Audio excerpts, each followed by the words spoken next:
The Elite attack Kenny Omega after he makes his Dynamite return and cuts an emotional promo last night on TBS. Christian Cage also returns and is named as the world title challenger for Swerve Strickland's AEW World Championship at Double or Nothing later on this month. Erick Rowan reportedly has now officially re-signed with WWE. Chris Jericho retains the FTW Championship against Kachisori Shibata. Willow Nightingale retains the TBS title in a Manitoba massacre against Sky Blue on AEW Rampage. The AEW Women's World Championship match is set for Double or Nothing. Taz provides a health update. Tonga makes his WWE in-ring debut. Orange Cassidy says that Chuck Taylor will never wrestle again after his fight with Trent Beretta last week on Rampage. Scott D'Amore, could he be set to debut a new promotion? And Triple H provides an update on the future location for WrestleMania 41 and possibly WrestleMania coming to London.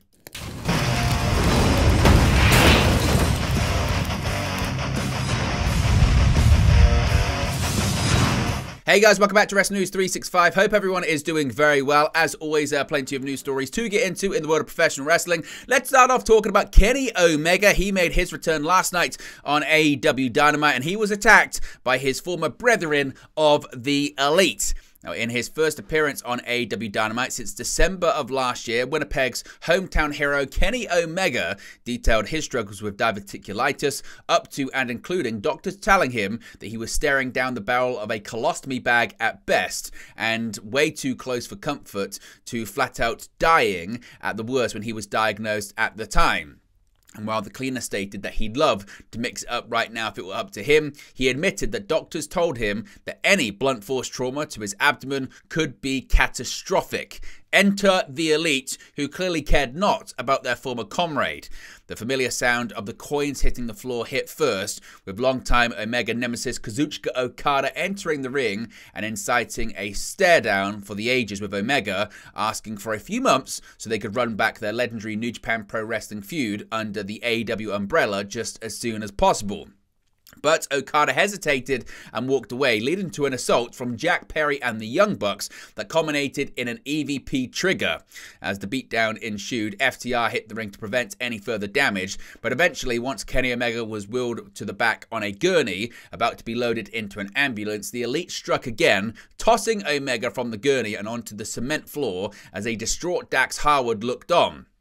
Omega, who admitted to being nervous about the appearance last night, hasn't wrestled since defeating Ethan Page on AEW Collision in early December and hasn't been seen at all since announcing via X that he would be out indefinitely due to his diagnosis of diverticulitis. So what did you make of Omega's promo? What did you make of the angle last night? Let me know your thoughts about it in the comment section below. Now, it wasn't the only Elite appearance on the show because it was really taken over in the absence of Tony Khan. Now, last night's Dynamite had barely even begun. It was already taken over by Nicholas and Matthew Jackson, the Young Bucks. While Tony Khan had previously noted that he would be at the helm of last night's Dynamite remotely, given that he was still, in storyline, recovering from the vicious attack waged by the Elite at the end of last week's show, his remote work was short-lived. Shortly after he was shown in the video, the Young Bucks cut his connection, noting that as EVPs, they were now in charge of the show. Also, to clear up any confusion regarding how they hadn't been fired, they had ironclad contracts that feature a founder's clause. They also aired a new opening video package for Dynamite that only featured the highlights of the Elite. So, what did you make of the Elite's influence as well? Let me know your thoughts about all of it in the comment section below. Now, we know who Swerve Strickland is going to be defending his AEW World Championship against at Double or Nothing, and it's the former TNT champion Christian Cage. Yes, a returning Canadian will challenge Swerve Strickland for the AEW World Championship at Double or Nothing, but it won't be Kenny Omega taking on the recently crowned champion. Christian Cage returned on Wednesday's episode of Dynamite, announced by the Young Bucks, who said they had a challenger in mind for Strickland and they had already arranged the match. Cage went down to the ring to confront the champion alongside Killswitch, Nick Wayne, and Mother Wayne. Strickland was unable to say anything before Cage began to throw punches. Strickland bounced back and took out Wayne and Killswitch and got into the face of Wayne's mother before Killswitch took out both the champion and Prince Nana. Cage hit a Killswitch on Strickland on top of the championship in the middle of the ring before getting on the mic. Cage told Strickland that he never forgot about the champion leaving his son Wayne laying in a pool of blood in his own gym last year. He said he hadn't forgotten that at one time he and Strickland were partners at the biggest show in the history of AEW, All In at Wembley Stadium, and Strickland lost. Cage said he embarrassed him and he had been waiting for the right moment for Strickland to answer for the mistakes, and there was no better time to make him pay. Strickland was laying down as Cage vowed to end Strickland's title reign before it even starts. He also mentioned Strickland's daughter and said that when he's done with the champion, she'll have a father to be proud of for the rest of her life in Cage. Killswitch put his hands on the champion once again and pulled a lock of Strickland's hair out before the faction left the ring. So that match is now set, as I mentioned, for the match at Double or Nothing. Of course, Cage and Strickland were last in the ring together at AEW All In at Wembley Stadium last year, where they lost to Darby Allin and Sting, but now they will face off for the AEW World Championship at Double or Nothing in Las Vegas, Nevada on May 26. Now, some WWE news when it comes to Erick Rowan, because seemingly his return to WWE has been close to being confirmed. Now, there's been a lot going on here at the moment, hasn't there, with Uncle Howdy and Bo Dallas, and it's leading to some speculation that Dallas/Howdy is going to be returning to WWE television to continue the legacy of the late Bray Wyatt. Now, the speculation, as I mentioned, has only got louder after the WWE documentary based on Bray Wyatt's life becoming immortal seemed to tease a continuation of the story, and now we've seen these QR codes and teasers on WWE television and on social media, and a report from PW Insider is suggesting that WWE has re-signed original Wyatt family member Erick Rowan. Now, this move is not completely unexpected, having been foreshadowed by Rowan pulling out of an independent show due to contractual obligations 2 weeks ago. Rowan is best known for his lengthy tenure in the Wyatt family alongside the late Brody Lee and Braun Strowman, who came in later. Rowan and Lee won the tag team championships in both NXT and the main roster, but Lee was released back in 2019. After a brief storyline and a second tag team title run with Bryan Danielson, Rowan followed Lee out of the door by April 2020. Interestingly, Braun Strowman recently returned from injury just in time for the WWE draft, where he came to the aid of Jey Uso and got into the face of NFL star Patrick Mahomes. Fans have speculated that WWE could use a Wyatt-centric supporting characters like Rowan and Strowman to form a new faction led by Dallas. If this is the case, such a faction could also be a vehicle for the return of possibly Alexa Bliss if she returns from maternity leave, and possibly as well free agent Matt Hardy, who's also expressed an interest. As I mentioned, meanwhile, WWE has been reusing flashing QR codes again, much like they did when they teased Wyatt's 2022 return in the notorious White Rabbit storyline. These codes are reportedly indicative of Dallas's return with or without the Uncle Howdy costume. So now that Erick Rowan is seemingly back, what do you expect him to do, and what do you think the involvement is going to be, if any, with Uncle Howdy? Now, Chris Jericho, he retained the FTW Championship last night on AEW Dynamite, and after defeating Hook in an FTW Rules match at Dynasty, Chris Jericho sought to succeed in his first FTW Championship title defense against Katsuyori Shibata on this week's episode of Dynamite. By the time the dust settled in the hockey puck heavy no disqualification title match, Jericho won via pinfall, only thanks to the Learning Tree prospect, Big Bill. Jericho and Shibata were gridlocked in their contest. Jericho took advantage of the no disqualification stipulation and employed the use of the FTW trash can lid and a bag full of hockey pucks in the first act of the match. The Canadian crowd saw a 5-minute session composed solely of back-to-back chops between the men, but while Jericho's chest was red and purple with pain, Shibata's stoic strength shone through. In the final moments of the match, Shibata seemed to have Jericho beat after a series of kendo stick whips, but as he was setting up a table, Big Bill entered the ring to send Shibata crashing through his work. Jericho capitalized on Bill's interference to narrowly retain the FTW Championship. Now, Bill has been vocal in his desire to sit underneath the Learning Tree since the April 24 edition of AEW Dynamite. Previously, Jericho expressed nothing more than a mild interest in Bill and only promised Bill that he would be watching the younger talent's progress. While Bill has made his dedication to Jericho and his tutelage rather clear with last night's interference, Jericho has yet to comment on whether Bill is or officially not associated with the Learning Tree. Now, Willow Nightingale, she retained her TBS Championship last night. Not on Dynamite, though, on AEW Rampage, of course, that aired afterwards on TBS. Now, Mercedes Moné is waiting for the Double or Nothing challenge for the TBS Championship, leaving reigning champion Willow Nightingale plenty of time to defend the title against the Women's Locker Room. On AEW Rampage, Nightingale finally put her bad blood with Sky Blue to bed, retaining her title in a Manitoba massacre. Nightingale and Blue beat each other with a myriad of implements, with Blue introducing thumbtacks into the match only for Nightingale to drive Blue into them with a huge fisherman driver. That was not enough for Nightingale to get the victory, who finally had to powerbomb her rival through a barbed wire board on the outside to get the pinfall in the Falls Count Anywhere contest. Nightingale had been champion since AEW Dynasty, where she defeated Sky Blue's friend Julia Hart to win the title, putting her in the crosshairs of Moné and Blue at the same time. Now Nightingale's path to Double or Nothing is clear, and she'll likely have a rematch from last year's New Japan Resurgence event, where Nightingale defeated Moné to become the inaugural New Japan Strong Women's Champion. Moné suffered an injury in that match, which left her injured until earlier this year. Now, speaking of Double or Nothing and the women's division in AEW, another title match has been confirmed for the show. On last night's episode of AEW Dynamite, there was a match between Serena Deeb and Mariah May, which ended in a very interesting way, with Timeless Toni Storm throwing in the towel on behalf of Mariah May when she was locked in a submission hold from Deeb. There was an unintended consequence. The move secured Storm's opponent for Double or Nothing. Due to the win on Dynamite, Serena Deeb has earned an AEW Women's title match against Timeless Toni Storm. That was confirmed for Double or Nothing. So now this match has been added to the card.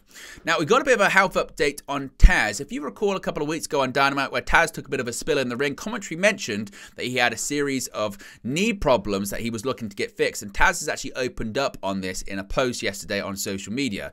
Now, it's been over 20 years since Taz's time as an in-ring competitor, with the former ECW World Champion now choosing to spend his days as a member of the AEW commentary team. Even now, though, Taz is still feeling the effects of his wrestling days, to the point he'll eventually need to have several issues taken care of in the form of major procedures.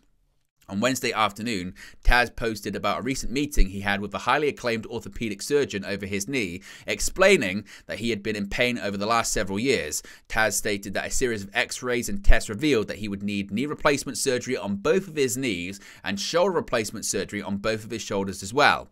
Now, this doesn't mean that Taz will be stepping away from the AEW booth, however, as he further informed his followers that he would currently not be opting to have any of the surgeries done and would instead attempt other regenerating procedures to avoid going under the knife. In doing so, Taz acknowledged he would try and suck it up dealing with the pain for the immediate future. Now, Taz also stressed that the cause of his numerous injuries wasn't from the accumulation of bumps in the ring, but rather, as he described it, training like a caveman trying to be big. As such, the human suplex machine used the rest of his tweet to try and impart advice to modern-day wrestlers, asking them to be smarter in how they trained and managed their bodies, while noting that times had changed for the better in regards to expectations regarding the wrestlers' appearances. He said, quote, "Went to a highly acclaimed orthopedic surgeon yesterday to discuss my knee. It's been brutal for a couple of years. He did testing and x-rays on me, so both of my shoulders and knees need to be replaced. 4 joints. I am not doing this right now. I'm going to keep trying regenerative procedures and try to suck it up in dealing with the pain. This is not from bumps. It's from training too heavy like a caveman trying to be big. I'm posting this for today's wrestlers. Please be smarter. Times have changed for the better." So best wishes go out to Taz. Now, Tonga, he recently made his WWE debut, and recently he made his WWE in-ring debut. As I mentioned, Tonga made his WWE debut on April 12, appearing as a new member of the Bloodline on that evening's episode of SmackDown. The former Never Openweight champion didn't know he was debuting on that evening's show, according to comments made by the OC's Carl Anderson. With Tonga's first televised match taking place at the upcoming Backlash Premium Live event, he will team with Solo Sikoa as the Bloodline takes on Kevin Owens and Randy Orton. Orton, though, had a chance to get his hands on Tonga before the May 4 event, however, thanks to a WWE live event in Bologna, Italy on May 1st.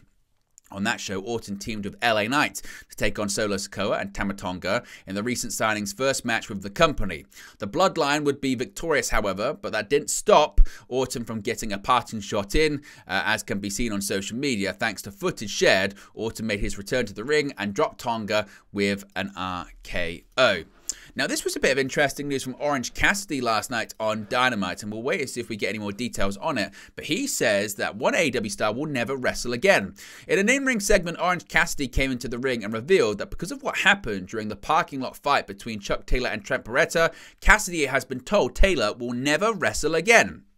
Now, the parking lot fight aired this past Saturday on Rampage. While Cassidy said he had expected the friends to reunite, he now understood that wasn't the case as he was interrupted by Trent Beretta. Beretta accused Cassidy of making Chuck Taylor's career ending all about himself, which led to Cassidy trying to rush Trent, but he was held back by security and eventually Chris Statlander. Interestingly, Orange Cassidy was then approached by none other than Don Callis and left with the dastardly manager. So if we get any more details in this about Orange Cassidy and possibly being with Don Callis or Chuck Taylor, the legitimacy of that statement, of course, we'll let you know in the future. Now, this is also a very interesting story about Scott D'Amore and his life after TNA wrestling, because a new report has revealed that former TNA president Scott D'Amore might be set to launch a new wrestling promotion. In February of this year, Anthem Entertainment announced they had let go TNA president Scott D'Amore and replaced him with Anthony Sassone. Many fans have wondered what D'Amore's next move in wrestling would be after the shocking nature of his TNA departure. On May 1st, PW Insider reports that it looks like D'Amore may be set to launch a new pro wrestling promotion. In April 2024, a trademark was filed for Maple Leaf Wrestling, with it being listed for the same corporate address as D'Amore's Border City Wrestling promotion. Now, the report notes that attempts to contact D'Amore about the trademark filing have proved to be unsuccessful. Now, if that name sounds familiar, it should. Maple Leaf Wrestling was the terminology used to describe the promotion run in Toronto by the Tunney family in the 1970s and 80s as the promotion ran the Maple Leaf Gardens. Of course, if we get any more details on this story in the future, we'll let you know. And finally, Triple H has commented on the location of WrestleMania 41, as well as the possibility of WrestleMania heading to London in England in the future. Now, with WrestleMania 40 now in the rearview mirror, eyes have been set on where WWE will announce the date and location for next year's WrestleMania 41. This is a change from years past, which has seen WWE announce the location for the following year's Mania well in advance or at the previous year's show. Speaking on X Spaces, Triple H was asked for an update on the WrestleMania 41 location and the possibility of WrestleMania 42 taking place in London. He answered, quote, "Everybody is always excited to know where WrestleMania is going to be. WrestleMania 41 announcement is coming very, very soon. I promise that, very, very soon. As far as the following year, we shall see. The one thing about the global nature of what we do, to me, I don't look at where we are or where we're going. I just look at the globe. I think everything is on the table for where it goes. You saw the Mayor of London put out a statement about WrestleMania. I said we should talk, and we should. As should the mayor or leaders of every other place around this globe. If you want WWE, come talk to us. We're open for business. We'd love to be there. Wherever our fans are going to be the loudest and craziest and the most into what we do, Raw, SmackDown, a PLE, or WrestleMania itself. Obviously, the big ones are a little more difficult to execute, but let's talk." So we'll have to wait and see what happens in the future. But there you go, guys. Latest pro wrestling news for you. Be sure to smash a like on the like button. Be sure to subscribe, bottom right-hand corner. As always, let me know your thoughts in the comment section below, and I'll speak for you again very, very soon. Hey guys, thank you for watching, listening, streaming, or however you come across this video today. Be sure to click on the video on the right there to watch our next video, or click the bottom there to subscribe, or the bottom right-hand corner. Thank you very much, and I'll speak to you again very soon.